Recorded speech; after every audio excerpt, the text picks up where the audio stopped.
Warahmatullahi wabarakatuh. Kali ini kita akan membahas buku Dr. Zakir Naik, Michael Al-Quran dan As-Sunnah. Judul aslinya Al-Quran and Modern Science. Ini bahas adalah tentang tantangan di Al-Quran. Sastra puisi telah jadi kreativitas manusia di semua budaya. Dunia juga menjadi saksi di masa puisi yang menjadikan masanya.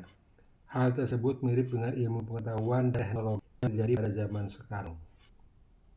Baik Muslim atau non-Muslim sepakat bahwa Al-Quran adalah berbahasa Arab bernilai tinggi. Al-Quran juga telah menduduki posisi sebagai sastra Arab baik di muka bumi.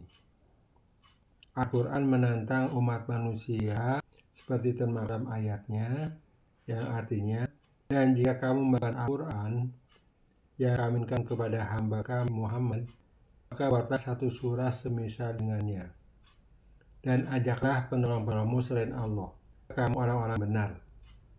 Jika kamu tidak mampu membuatnya, dan pasti kamu tidak akan mampu, maka takutlah kamu akan api neraka yang bahan bakarnya manusia dan batu yang disediakan bagi orang-orang kafir.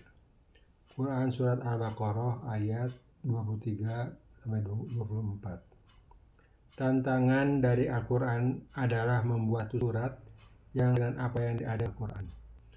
Tantangan serupa diulangi dalam beberapa ayat dalam Al-Quran beberapa kali.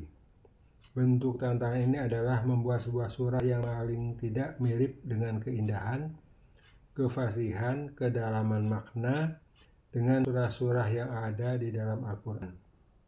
Ternyata sampai detik ini tantangan ini tidak pernah terpenuhi.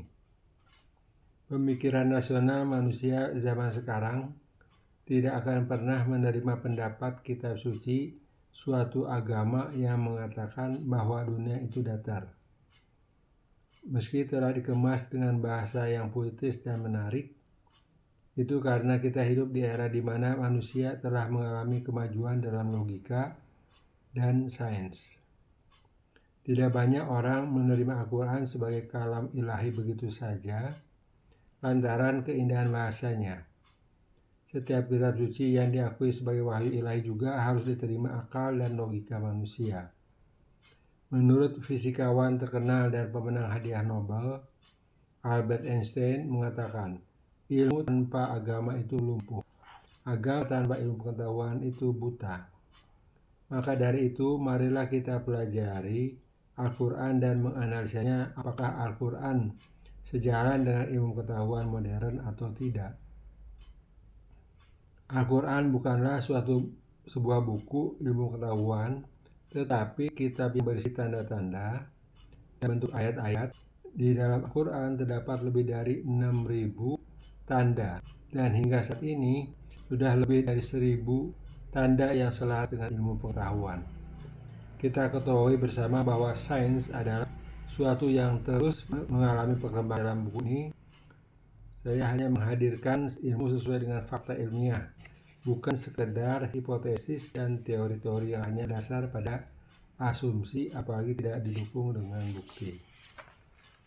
Demikian, Assalamualaikum warahmatullahi wabarakatuh.